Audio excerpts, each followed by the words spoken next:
नमस्कार।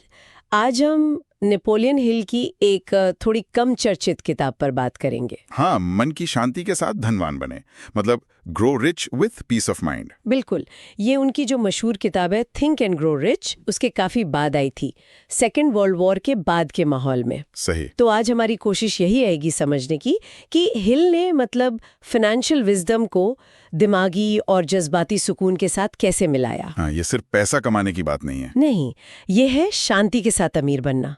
हमारे पास इस किताब के कुछ खास हिस्से हैं, उनका निचोड़ है। तो देखना ये है कि हिल के विचारों में ये बदलाव, ये विकास कैसे हुआ। हाँ, खासकर उस वक्त की दुनिया में, मतलब युद्ध के बाद, जब पैसे के साथ साथ शांति पर भी बहुत जोर था। चलिए इसी पर बात करते हैं। शुरू करें? हाँ। तो सबसे पहली बात, हिल कहते हैं कि भाई सच्ची अमीरी सिर्फ बैंक बैलेंस नहीं होती। इसमें अच्छी सेहत है, अच्छे रिश्ते हैं, एक सुरक्षा का एहसास और सबसे बढ़कर वो जो कहते हैं मन का चैन। मन का चैन, उन्होंने इसे बिना चिंता के दौलत कहा था। हाँ, बिना चिंता के दौलत, ये उनकी पहली किताब के फोकस से थोड़ा अलग लगता है ना। बिल्कुल। और यहाँ एक दिलचस्प बात ये आती है कि हिल डर को असली दुश्मन की तरह देखते हैं। डर? किस तरह का डर? खास तौर पर गरीबी का डर, और शायद ये भी कि लोग क्या कहेंगे, इस चीज का डर। अच्छा। उनका मानना था कि यही डर हमें आगे बढ़ने से रोकता है। वो कहते हैं कि अपने ख्यालों और अपनी भावनाओं पर कंट्रोल रखना, काबू पाना बहुत जरूरी है। कंट्रोल? हाँ, कंट्रोल। इससे इंसान फोकस्ड रहता है, शांत रहता है और अपना काम ठीक से कर पाता है, प्रोडक्टिव रहता है। तो ये सिर्फ पैसा कमाने के लिए नहीं? नहीं, ये ना सिर्फ पैसा कमाने के लिए बल्कि मन की शांति पाने के लिए भी उतना ही जरूरी है।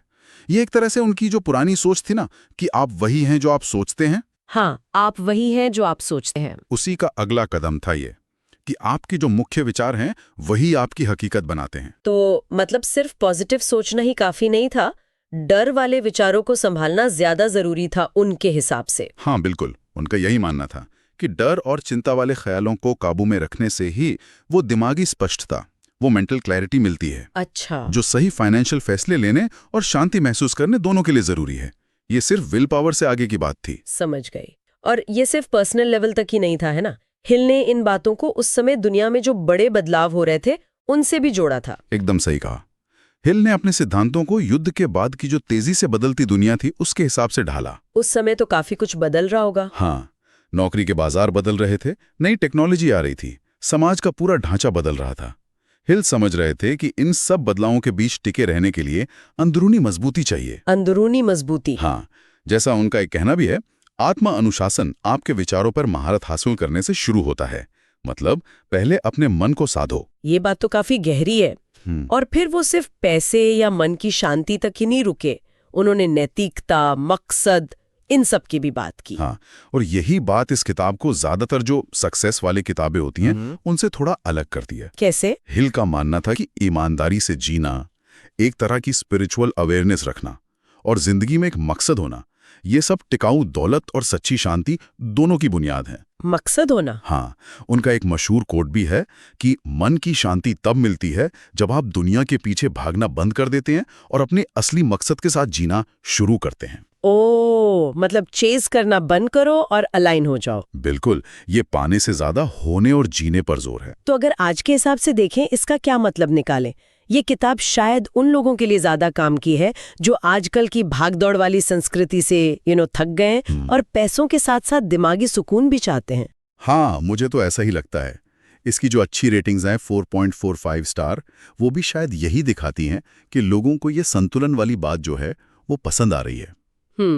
हाँ, हो सकता है कुछ बातें आज थोड़ी पुरानी लगें या दोहराई हुई सी महसूस हों, क्योंकि ये विचार उन्होंने पहले भी दिए हैं, लेकिन जो कोर मैसेज है, हाँ, वो मूल संदेश, दौलत और मन की शांति का संगम, वो आज भी बहुत पावरफुल है, बहुत दमदार है। ये सुनने में तो बहुत अच्छा लगता है, पर एक सवाल आता है मन में। पूछिए।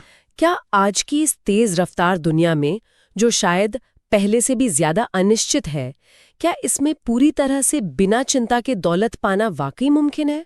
देखिए, ये बहुत अहम सवाल है।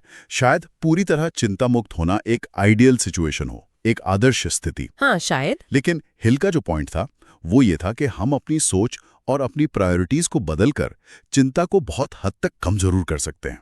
अच्छा, कम कर सकते हैं। हाँ, फोकस बाहरी सफलता से हटाकर अंदरूनी स्थिरता पर लाना शायद यही कुंजी है। तो संक्षेप में कहें तो ये किताब नेपोलियन हिल के विचारों के एक सफर को दिखाती है। हाँ, एक एवोल्यूशन। हाँ, एवोल्यूशन। कैसे उन्होंने बदलती दुनिया में सिर्फ पैसा कमाने के लक्ष्य से आगे बढ़कर अंदरूनी शांति को उसके साथ जोड़ने पर जोर दिया। सही। ये सिर्फ अमीर बनने के बारे में नहीं है, बल्कि इस पूरी प्रक्रिया में खुश रहना, शांत रहना और एक मकसद के साथ जीना, इसके बारे में है। बिल्कुल। और यहाँ एक विचार हम सोचने के लिए छोड़ सकते हैं। हाँ। हिल ने ये किताब लिखी थी दूसरे विश्व युद्ध जैसी बड़ी उथल-पुथल के बाद। दौलत और शांति को बैलेंस करने की उनकी जो सलाह थी, वो आज की हमारी तेज तर्रार, डिजिटल और शायद ज्यादा बिखरी हुई दुनिया में कितनी कारगर है। ये सोचने वाली बात है। और क्या मन की शांति की परिभाषा हर पीढ़ी के साथ बदल जाती है? क्या आज उसका मतलब कुछ और है? इस पर जरूर सोचना चाहिए।